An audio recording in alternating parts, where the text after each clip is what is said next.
शास्त्र रे कहा जाइछि भवे रोग भय अर्थात रोग सबुठारु भयप्रद रोगर कौनसी बाछ विचार नहीं। तेबे वयस्क मानक ठारे किछि स्वास्थ्य विकार देखागले बढ़ी जाए चिंता सहित आशा और आशंका। आज एक विषय उपर आलोचना करवा जहाँकि समस्त गुरुत्वपूर्ण कारण समस्ते से ही अवस्था दे गति करेंगे ता हूँ जेरिएट्रिक। ये जो जेरिएट्रिक शब्दटा बहुत वर्ष पूर्व प्रचलित विदेश में प्राय 1835 मसीहा ठूँ प्रचलित किंतु आम भारत में यार सचेतनता सृष्टि है स्वाधीनता परे परे किंतु यह एते सचेतन हो पारि नथिला लोकंक मध्य एते ज्ञान नथिला। धीरे धीरे 1984 मसीह आमर भारत में प्रथम जेरिएट्रिक सोसाइटी गठन कराइला। सेतबले दिल्ली रे एवं बॉम्बे रे एटा लिमिटेड थिला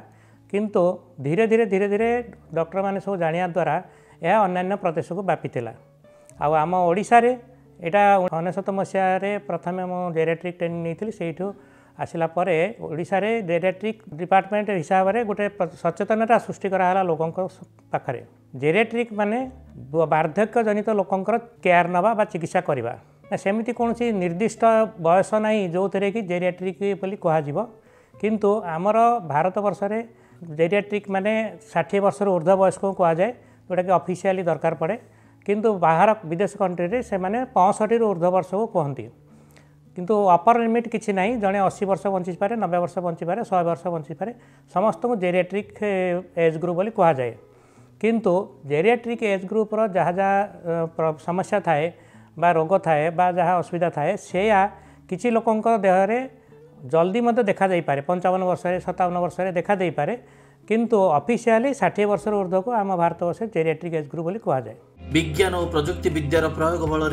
आधुनिक मनीष सृष्टि करिछि उद्भावनर प्रलंबित तालिका ता सहित मध्य चिकित्सा क्षेत्र में घटी अभूतपूर्व उन्नति। भारत जो स्वाधीन है लोकंकर लाइफ स्पान 38 इयर्स थिला माने 38 40 वर्ष 45 वर्ष जने बंचिला माने बहुत बंचिला बोली भाबुथिले। धीरे धीरे स्वास्थ्य सचेतनता वृद्धि पाइबारु चिकित्सा प्रणाली उन्नति होबारु एवं लोकंक सचेतनता वृद्धि पाइबारु धीरे धीरे यह बयस बढ़ी बढ़ी एबे भारत वर्ष रे 69 एज अच्छी एवरेज एज लाइफ स्पान जोटा कह प्राय अधिकांश लोक 67 69 पर्यंत बंचुंट किंतु विदेश में यह हूँ 80 वर्ष दी लाइफ स्पान हूँ 80 इयर्स आ से देश में लोक मैंने 90 वर्ष 100 वर्ष बहुत लोक बंचती भारत में कम लोक बंचती 100 वर्ष जाए किंतु 65 वर्ष उपर को प्रकृत वार्धक्य लक्षण सब देखा जाए। कह जाए जीवर सबुठारु क्षुद्राति क्षुद्र सांगठनिक एकक हेउची कोष बा सेल। एही कोष विभाजन जोगु बढ़ी चले मनीषर अवयव एवं कोष ही सृष्टि करिथाए मनीष शरीर रे परिवर्तन। आम जेतले जन्म हैला परठू आमर बॉडीर बा शरीरर सेल गुड़ाक जो थांती से माने डिवाइड होती जमती आमर हाथ जन्म बेले छोट थिला एबे धीरे धीरे बड़ है गोड़ छोट थिला बड़ है शरीर प्रत्येक अंग प्रत्यंग बढ़ी आसे ता कारण होची सेल डिवीजन हुए। आमर दी प्रकार सेल अच्छी गोटे सोमाटिक सेल गोटे मियोटिक सेल बा जर्म सेल जोटा कहुए से सोमाटिक सेल जोड़ाक आमर बॉडीर अंग प्रत्यंग तैयारी करती गोड़ हाथ मांसपेशी लिवर किडनी हार्ट एगुड़ा सब तार गोटे निर्दिष्ट बयस सीमा थाए। तार कारण होची आम शरीर रे क्रोमोजोम बोली गोटे अच्छी प्रत्येक सेल रे थाए क्रोमोजोम उपरे गोटे टेलोमियर बोली गोटे कैप भलिया अच्छी सेटा प्रति थर सेल डिवीजन वाला को छोट छोट ही जाए एवं किछि वर्ष पर से सरी जाए थरे टेलोमियर सरीगले सेल आउ डिवाइड हुए नहीं सेठू तार सेल डैमेज हवा आरंभ करे एवं तार वयस्क जनित रोग सब समस्या आरंभ हुए। किंतु जर्म सेल्स क्षेत्र में यह लागू नुहे से माने तार अनिर्दिष्ट काल बढ़ी चली थाए जमती जनकर आमर सीमेन कहूँ बा वोमेन मानकर जो सिक्रेशन थाए आमर स्किन रि चर्म सेल गुड़ा बा खाद्य नलीर सेल गुड़ा एगुड़ाक प्राय मला पर्यंत तार सेल डिवीजन चली थाए। बयस है माने जड़े तो मरब निश्चित सेल कमिवार प्रक्रिया कहुए जे जन्म परठू ही स्टार्ट हो जाए किंतु 30 वर्ष पर या बढ़ी बढ़ी चले तो 30 वर्ष पर धीरे धीरे कार देखिए आप कार बाल पाचिगला कार चम धुड़ धुड़ होगला मांसपेशी सरू होगला ये सब लक्षण धीरे धीरे 30 वर्ष पर आरंभ हुए। बयस वृद्धि अनुसार शारीरिक और मानसिक स्तर में मनीष हो पड़े दुर्बल अन्यर जत्न नेउथिबा मनीषटी आवश्यक करे स्नेह श्रद्धा एवं आदर स्पर्श। वयस्क लोक मानकर रोग रे टिके पार्थक्य थाए माने नॉर्मल एडल्ट जेरिएट्रिक एडल्ट्स भितर फरक थाए से आमे डाक्तर चिकित्सा प्रणाली रे तार जदि लक्षणटा आमे ठीक रे न जानिथिबा आमे ठीक रे चिकित्सा करि परिबा नाही।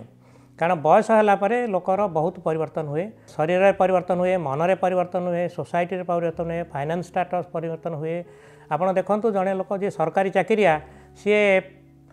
30 वर्ष 35 वर्ष चाकरी कला, जदि तार स्पाउस जदि हाउस वाइफ होइथिबो बा चाकरी कर नथिबो तो से 30 वर्ष चाकरी करी इनकम करिवो आउ 30 वर्ष बंचे सी हुए तो 90 वर्ष बंचिबो। 90 वर्ष बंचिबो तो तापाई गोटे घर करिवो, स्त्री पाई पैसा संचय करिवो, देह हाथ खराब पाई तापाई पैसा संचय करिवो। तो 30 वर्ष भितर से 60 वर्ष पाई इनकम करिया पड़िवो। तो से जो रोग गुड़ा हुए से लक्षण किछिटा परिवर्तन हुए। मनकर निमोनिया गोटे रोग, निमोनियाटा जदि यंग एज रे हुए तो को ज्वर हम, काश हम, देह हाथ बिंधिब, मुंड बिंधिब, बांति हम, सब प्रकार छाती बथा हम, सब हम। किंतु वयस्क लोकों पाखे एसबू लक्षण देखा नहीं। सामान्य टिके ज्वर ज्वर लगुव किंतु से लोक ढोलैकी रोथुव, मांदा मांदा रोथुव। तो से आमे ताको जदि से लक्षण न जानिथिबा, संदेह न करवा, से रोग को धरि पारिबा नहीं। 2 थर 3 थर झाड़ा हेले वयस्क लोक को डिहाइड्रेशन हो जाए। हुए तो यंग लोक मैंने से 5टा 10टा झाड़ा जाए टॉलरेट करि पारंती, वयस्क लोक टॉलरेट करि पारंती नहीं। आ वयस्क लोक मानकर बहुत प्रकार समस्या थाए, स्वास्थ्यगत समस्या आउ से माने बॉडी रो जो परिवर्तन हुए ता द्वारा अबस लगे, निस्तेज लगे, हालिया लगे। से माने आमे जेतेबेले जो स्पीड रे चालू वयस्क लोक जने से स्पीड रे चली परिबनी एवं तार मांसपेशी आपण देखिए तार स्वास्थ्य वेट ओजन कमी जीवो, भोक कमी जीवो, निद कमी जीवो, सब जिनस परिवर्तन हुए। तार मानसिक दुश्चिंता बढ़िबो। तो से मेंटल डिजीज किसी बयस होला परे बाहर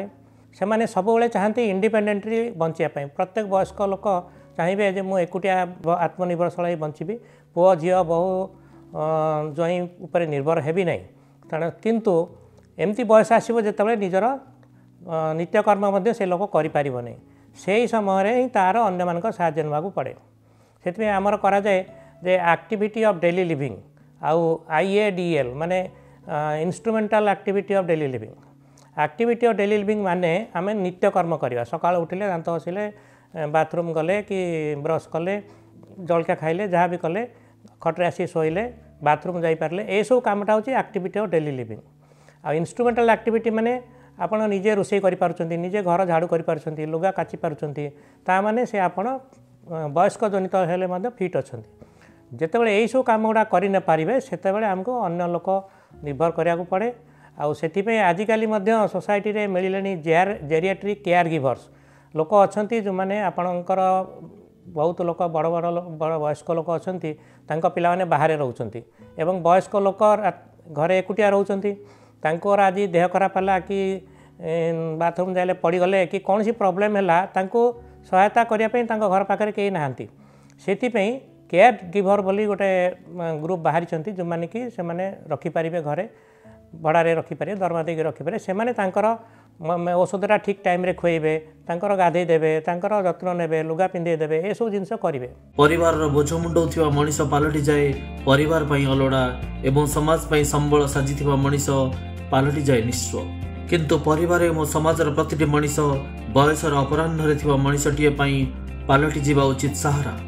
एबे आमर भारत वर्ष रे 10 रु 12% 12.5% वयस्क लोक अछंती एबव 65 इयर्स। किंतु धीरे धीरे जेहेतु आमर चिकित्सा प्रणाली उन्नति घटुची, धीरे धीरे लाइफस्टाइल चेंज होती, लोक सचेतनता होती, तो आमर लोक बयस बढ़ी बढ़ी चली। तो एमती आकलन करा जायछि जे 2050 वर्ष को यह 20% हो। तो समाजर गोटे मुख्य अंग वयस्क लोक ही थे। एवं पेडियाट्रिक अधिका अच्छा किंतु से पेडियाट्रिक जेरियाट्रिक सामान हो।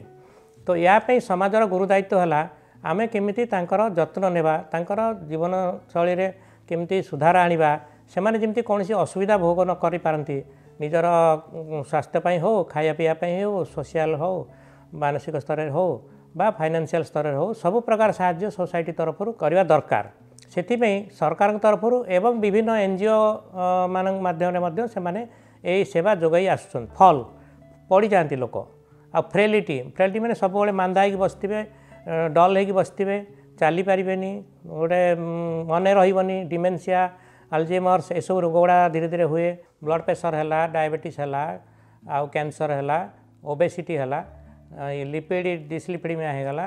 किंबा अल्जाइमर्स हो जोटा डिमेंशिया एगुड़ा सब वयस्क लोकंकर ही देखा जाउतला किंतु एबे जेहेतु आमर जीवनशैली प्रणाली बा लाइफस्टाइल चेंज हो जाइए लोक मैंने अधिक स्ट्रेस रोचंती अधिक जंक फूड खाउछंती तो यही सब जिनस रोग गुड़ा अल्प बयस आरंभ हो जाउची